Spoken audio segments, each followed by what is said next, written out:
Hi there and welcome to the Byline podcast. My name's Adrian Goldberg and this time Iran and Israel, Islamic Republic versus Jewish state.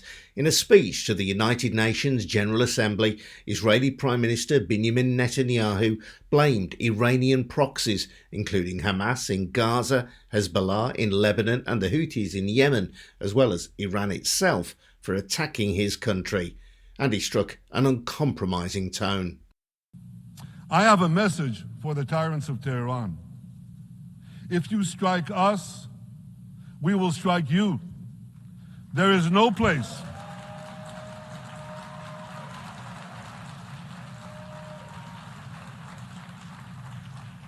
There is no place in Iran that the long arm of Israel cannot reach. And that's true of the entire Middle East.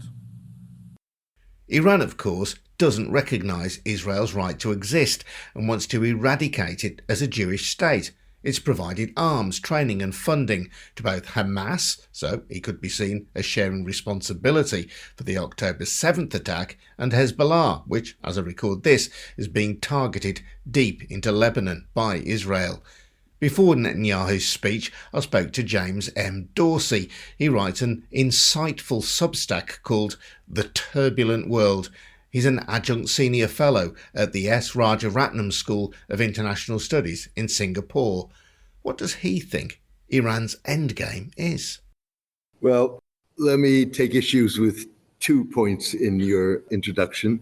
One is recognition of the right to exist, and the second is Iranian responsibility for Hamas's October 7 attack.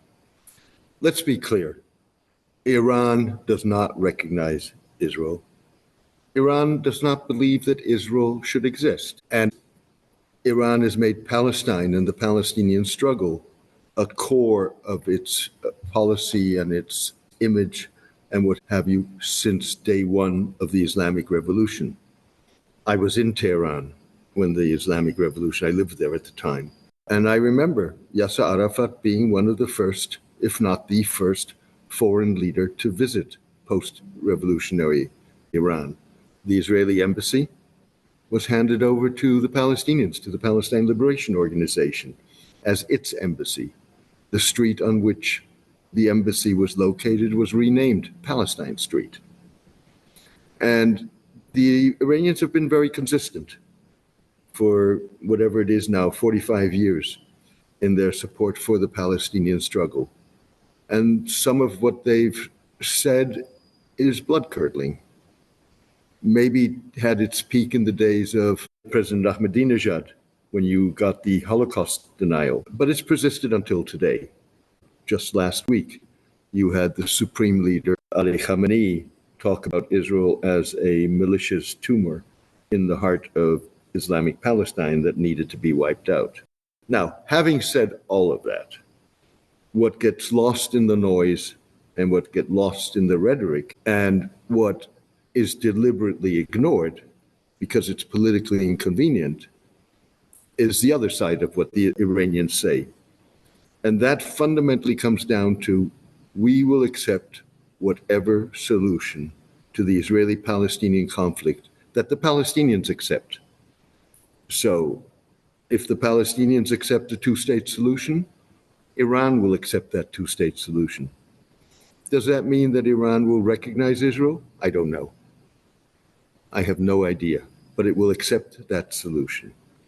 In fact, if you go back to November last year, when you had a gathering of heads of state of Arab and Muslim majority states in Riyadh, there was a final statement that endorsed a two-state solution. Iran, at the time represented by the president who recently died, Ibrahim Raisi, signed that declaration in favor of a two-state solution. Now, the two issues that I want to take issue with is, one, Iran does not recognize the right to exist. Recognition of the right to exist is not anchored in international law, nor is it diplomatic practice. States recognize each other. That is a de jure recognition of a de facto existence. Not more, not less. It does not involve recognition of the state that you're recognizing its narrative. It does not involve acceptance or agreement with its policies. What Israel is doing by demanding not to be recognized as any other state is recognized, but have its right to exist recognized, is it wants those who recognize it to accept its narrative. There is no way in a two-state solution that Israelis and Palestinians are going to have the same narrative. And there's no reason why they should. As long as they can manage that so that does not become a point of uncontrollable conflict, they're entitled to their own narratives.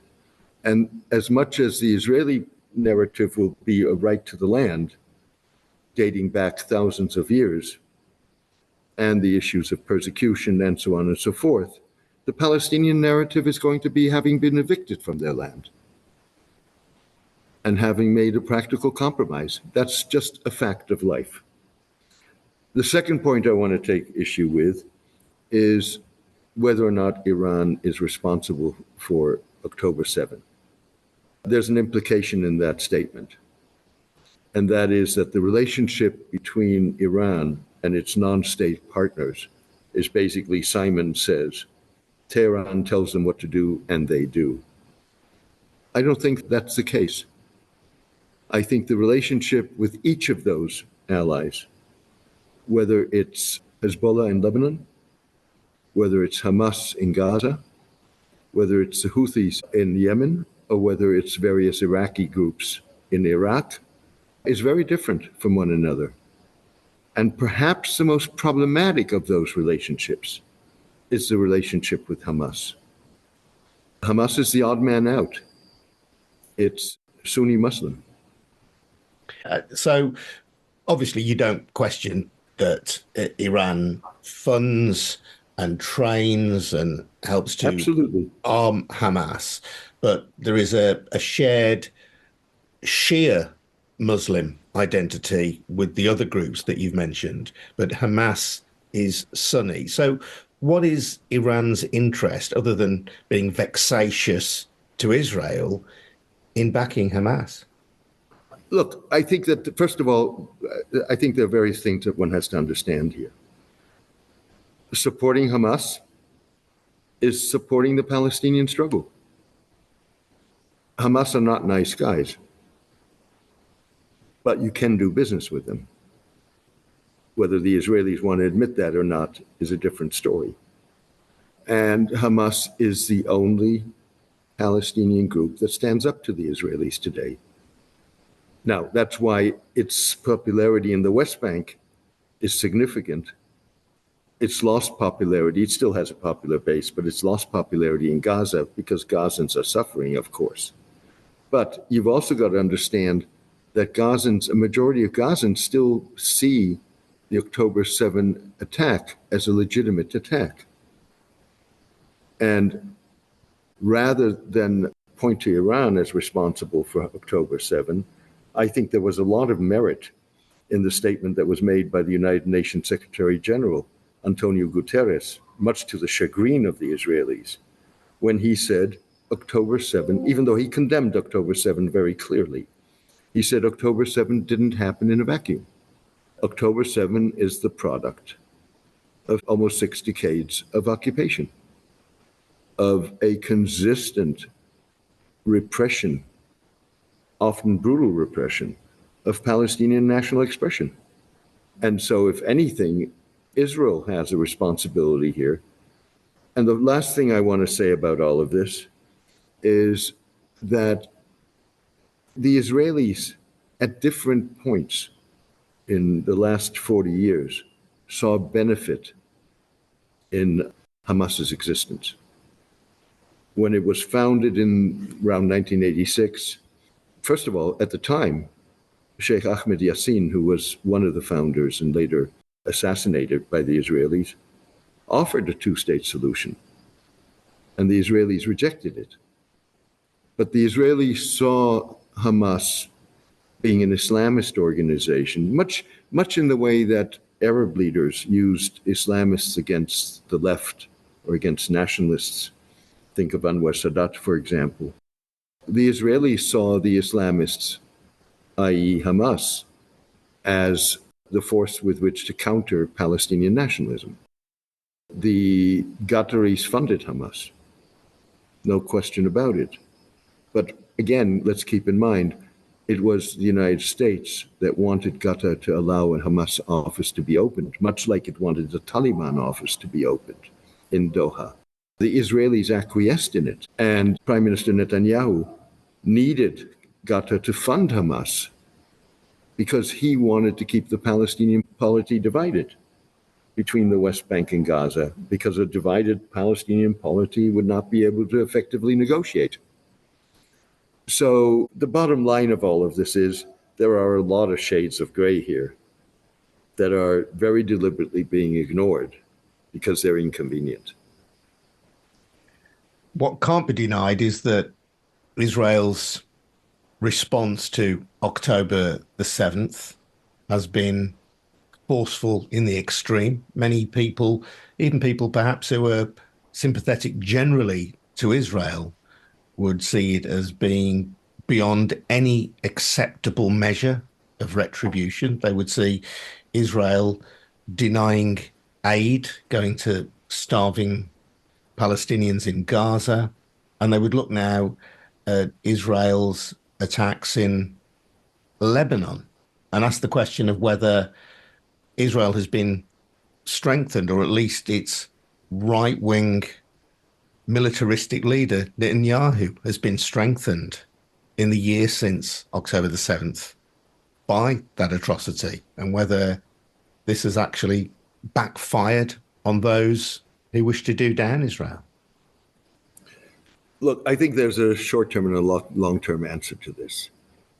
First of all, there's this sort of picture of Netanyahu who will do anything to stay in power and who essentially sees a forever war as the way to stay in power. And because that is what he allegedly is about, he's beholden to an ultra-nationalist coalition. I think at the bottom line, Netanyahu is an ultra-nationalist. Now, that doesn't stop him from being an absolute opportunist and to blow with the wind, for his own interest. But I don't think that he fundamentally disagrees, particularly not with someone like Smotrich, the finance minister, ultra-nationalist finance minister. He may have more issues with Itamar Ben-Gvir and the style of Itamar Ben-Gvir, but I don't think that they fundamentally disagree. And if you go back before this coalition, I think Netanyahu's preference for Donald Trump is about more than simply Trump's policies towards the Middle East and basically endorsing Netanyahu's policies. I think you just have to look, for example, to Netanyahu's relationship with Viktor Orban of Hungary. I mean, I've personally found it unconscionable that you have the head of government of a Jewish state that is supposed to be the haven for all Jews, irrespective of who they are and what they are, who sides with a Christian nationalist against a Holocaust survivor, George Soros. Whatever you think of George Soros, who blocks Jews from entry into Israel, or tried to block Jews from entry into Israel because of their political views. That's who we're talking about. This did not start with October 7. Netanyahu likes to pride himself on being Mr. Security. I think Israel does not understand the hole it has dug itself in. That really is going to be evident once this war starts. Israel's lost the moral high ground. It's damaged itself in ways that we have yet to see. And when you talk about Netanyahu's alliance with Smotrich, There is a suspicion shared by many people, I think, that Israel under Netanyahu with his current coalition would like to expand the borders of the country. There has been it seems, a green light given to settlers to expand the frontiers. Is that what's at play here? Has Israel simply taken advantage of the horrendous attack on October the 7th and of the hostages who have, of course, not all been released, which is a very sore point in Israel, given all of the death and destruction that has been wrought upon first Gaza, now in parts of Lebanon? Is this Netanyahu's opportunity to grow the Jewish state? Well, first of all, I think one of the issues is that Israel's never defined its borders from 1948 on. So the issue of borders has been an issue all along. That's one. Two, what is Israel today? The politically correct way of defining Israel is Israel proper, within the Green Line, with other words, within the borders prior to the 1967 Middle East War? Or is Israel the territory it controls today? De facto, Israel's one state. It's not de jure one state. And the settler policy, let's be clear, Jewish settlements or Israeli settlements on what I would consider occupied territory started under the Labour Party. They accelerated under the Likud, but they started under the Labour Party. Go back to the Alon plan, the plan of Yigal Alon, the former foreign minister, the Labour foreign minister, way back in the late 60s, early 70s. That's one. Two, yes, there's been a tremendous expansion of settlers. What many people do is they look at a map, see this tremendous expansion, 750,000 Israeli settlers, dots all over the map, and come to the conclusion that a two-state solution is no longer possible. They're looking at the wrong map. What I mean by that is, it's not the number of settlements you need to look at. You need to look at population concentration. And when you do that, what you see is that 80% of the settlers live close to the Green Line, which is why when the Oslo Accords were negotiated, there was space for a land swap of only 4 to 5% of land. So with other words, Israeli settlers on Palestinian land, that land would be integrated into Israel, and in exchange, the newly established Palestinian state would get an equivalent piece of land adjacent to Palestine, which means that you're left with 20% of the settlers who have to make a decision: live under Palestinian sovereignty and jurisdiction or return to Israel. That's a much more manageable number. Now, the last thing I'll say in direct answer to your question is it's not stated Israeli policy to expel Palestinians. Have Israeli ministers called for it? Without question. Is there a movement within the Israeli government and within the governing parties to retake part of Gaza permanently? No question about it. You had a meeting in Jerusalem several months ago in which 12 ministers took place calling for settlement of Gaza. Is the devastation of Gaza one that encourages people to leave if they could? Absolutely.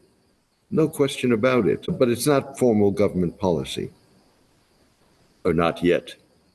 It may not be, but there is, I suggested earlier, a green light, a nod and a wink, and support for settlers from the IDF, for example. So it may not be stated government policy, but it's a policy with which the government is happy to acquiesce. No, granted, but what I'm trying to say is there's been support for settlers since 1967. This is not new.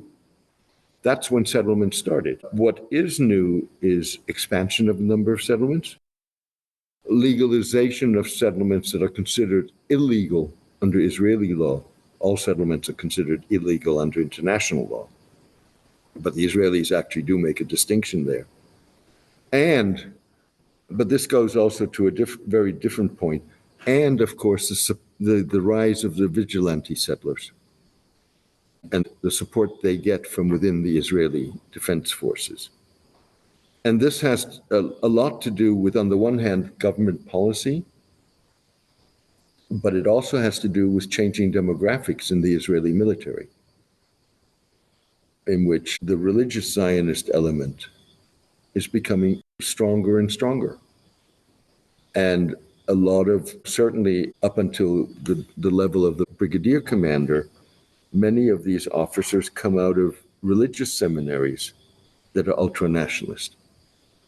And I would go further and say they're not only ultra-nationalist, but they're racist and supremacist. To go back to Iran, and you've made an important distinction about Iran's support for Hamas, but nevertheless, Hamas has a degree of autonomy, and the same will be true of Hezbollah in Lebanon and the Houthis in Yemen. But nevertheless, they all play to Iran's broader theme of seeking to eradicate Israel. So where does Iran stand now with Israel on the brink of war with Lebanon? Let me come to Lebanon in a second. I think we've got to be very clear what Hamas's position is. I draw a comparison between the evolution of the Palestinian Liberation Organization in the years between 1972 and 1988. The PLO called for the eradication of Israel.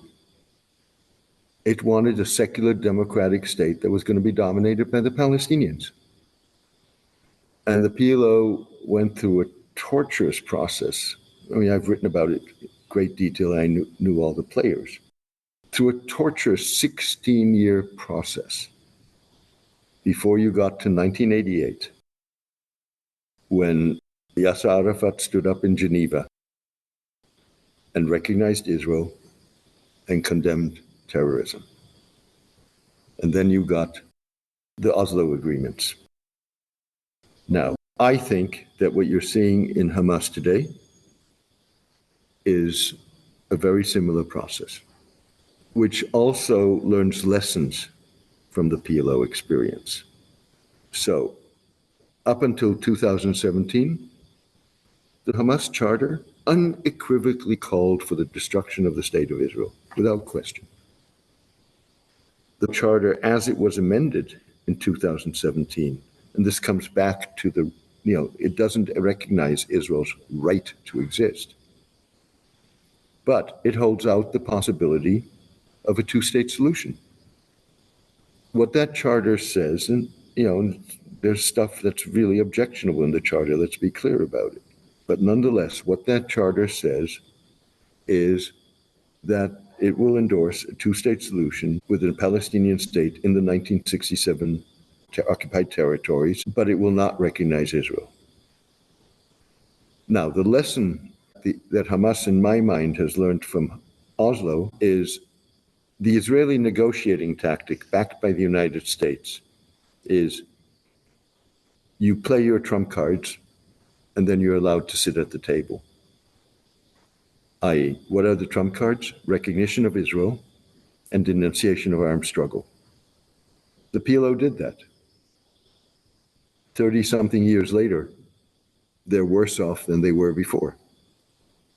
And so Hamas's position is, those are the things that we are willing to put on the table when we have an agreement. We're not going to put that on the table before that.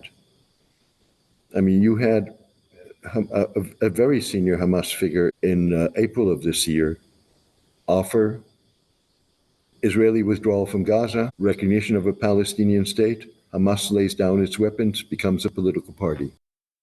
So I think this notion of it's about the destruction of the state of Israel, sure, there's probably no Palestinian who wouldn't want to see Israel destroyed. But there's also probably a majority of Palestinians that understand they got to come to grips with Israel, as much as Israel has to come to grips with Palestinians, like it or not. I came back to Iran, though, and the question of where Iran stands now. in relation to the potential for a war in Lebanon, having funded and armed Hezbollah. Is this really what Iran wants? Look, what was very clear is, in my mind, that neither Iran nor Hezbollah want an all-out Middle East war. Many will not agree with this, but fair enough. Iran's response to the attack in April on its consulate in Damascus was a measured response. It was not a surprise attack. It was signaled in advance. It wasn't Iran's most capable missiles. It wanted to make the point.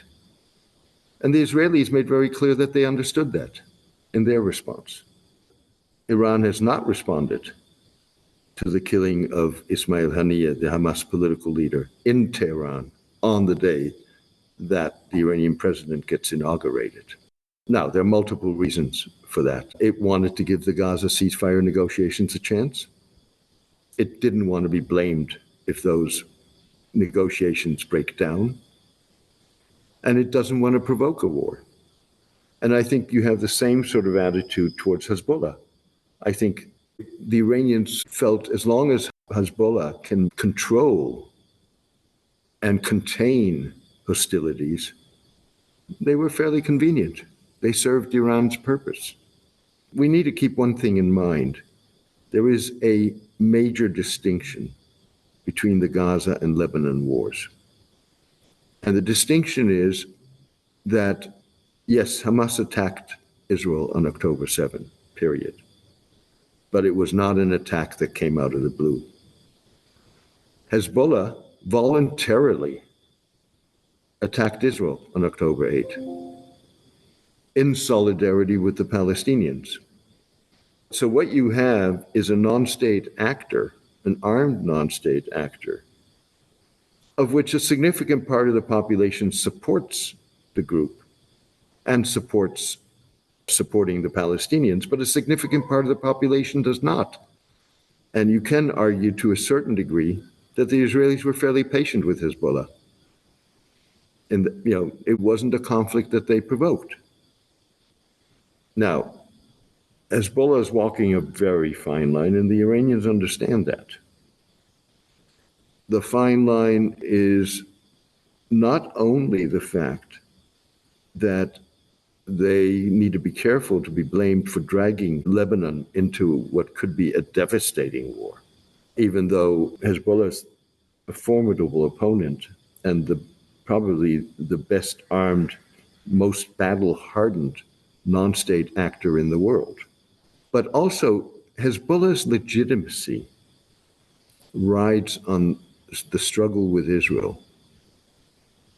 It rides on essentially minor border disputes, the most prominent one being the Sheba farms. None of those border disputes justify an armed conflict. And Iran understands that. And now Iran is, in a sense, put in a bind. Interesting stuff, James. Probably an appropriate time to finish as well. Really appreciate your insight. You are talking to me from Singapore, where there are crickets, which people can hear. And now we've got some barking dogs as well. I'm sorry about that. Not at all. It's been really, really good to hear from you. And if people have enjoyed your contribution as much as I have, I would recommend The Turbulent World, which is your Substack and a great read on these issues. Thank you so much for joining us, James. My pleasure.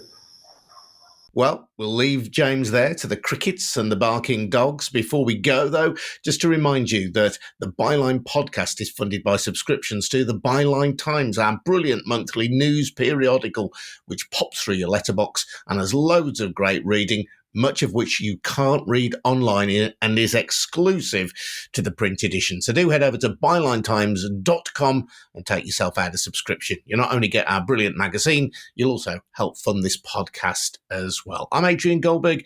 This has been a Byline audio production. We'll see you again very soon. Thanks for listening. Bye-bye.